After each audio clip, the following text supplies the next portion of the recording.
ഞാനിപ്പോൾ ശരണ്യയുടെ വീട്ടിലാണ് നിൽക്കുന്നത്. കഴിഞ്ഞ വർഷം ഇതേ സമയത്ത് അവളിരുന്ന മുറ്റമാണിത്. ഇവിടെ ഇരുന്നാണ് വളരെ സന്തോഷവതിയായിട്ട് ചിരിച്ചുകൊണ്ടിരുന്ന വെച്ചത്. ഇപ്പോൾ ഞാൻ വളരെ ഷോക്കായി. ഉച്ചക്കാണ് ഞാൻ അറിയുന്നത്. 2 മണിക്ക് പുറപ്പെട്ട് ഇപ്പോൾ വീട്ടിലെത്തി. എന്തായാലും ശരണ്യ വേദനയില്ലാത്ത ലോകത്തേക്ക് പോയി എന്ന് വിശ്വസിച്ച് നമുക്ക് സമാധാനിക്കാം. അടുത്ത ജന്മത്തിൽ സന്തോഷമുള്ള ഒരു ജീവിതം ആ കുട്ടിക്ക് കിട്ടട്ടെ. എത്രയോ ഓപ്പറേഷനുകൾ നടത്തി, വേദന ഒരുപാട് സഹിച്ചു. ഇപ്പോൾ ശരണ്യമോള് ഇവിടെ വളരെ സുന്ദരിയായിട്ട് കിടക്കുകയാണ്. ആ യാത്ര അവസാനിപ്പിച്ചു. എന്തായാലും സ്വന്തമായിട്ടൊരു വീട്ടിൽ വളരെ സന്തോഷമായിട്ട് താമസിക്കാൻ സാധിച്ച്. സീമ ജി നായർ കഷ്ടപ്പെട്ട കുട്ടിക്ക് വേണ്ടിയിട്ട് ഒരുപാട് ആയുസ്സിന് വേണ്ടിയിട്ട് ഒരുപാട് പ്രാർത്ഥിച്ചു, ഒരുപാട് ഇതിനുവേണ്ടി അധ്വാനിച്ചിരുന്നു. ഞാൻ ഈ വീട്ടിൽ വന്നപ്പോൾ ഒരുപാട് പേരെ പ്രാർത്ഥനയുണ്ട് കുട്ടി ഇത്രയും കാലം ജീവിച്ചിരിക്കുന്നതിന്.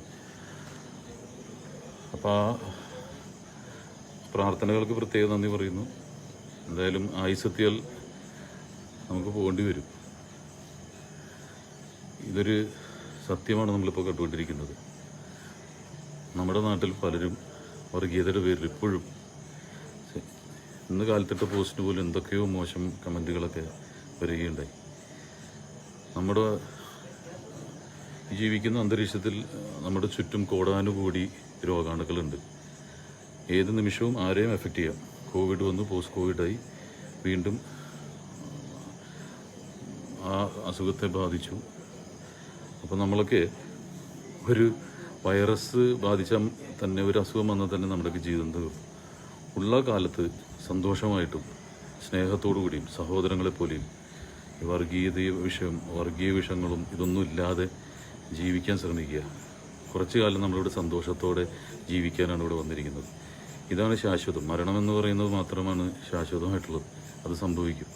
ആ ഉള്ളത്രയും കാലം വേദനിപ്പിക്കാതെ, പരസ്പരം ചീത്ത പറയാതെ, പരസ്പരം ഉപദ്രവിക്കാതെ ജീവിക്കാൻ ശ്രമിക്കുക. ഒരു യാത്രയുടെ അവസാനമാണ് ഇപ്പോൾ നമ്മൾ കണ്ടുകൊണ്ടിരിക്കുന്നത്. വളരെ സുന്ദരിയായി, വളരെ ഭംഗിയായി ജീവിച്ചൊരു കുട്ടിക്ക് ചെറിയൊരു അസുഖം വന്നതിൻ്റെ പേരിൽ വളരെ വേദന അനുഭവിച്ചു.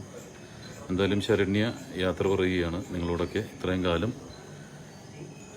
ശരണ്യയ്ക്ക് വേണ്ടി പ്രാർത്ഥിച്ചവർ, ശരണ്യയെ സഹായിച്ചവർ, വീടിന് വേണ്ടി നിന്നവർ എല്ലാവർക്കും നന്ദി പറയുന്നു.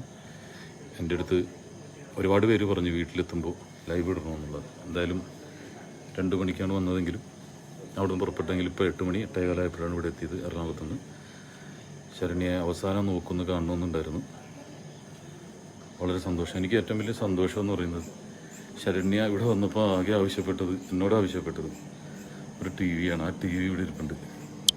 ഇനി ഇത് കാണാൻ ശരണ്യയില്ല. അവൾക്ക് ഏറ്റവും ഇഷ്ടപ്പെട്ടൊരു സമ്മാനം എനിക്ക് കൊടുക്കാൻ സാധിച്ചു. ഇനി ശരണ്യയുടെ കണ്ണുകൾ ഈ ടി വി കാണാനുണ്ടാവില്ല.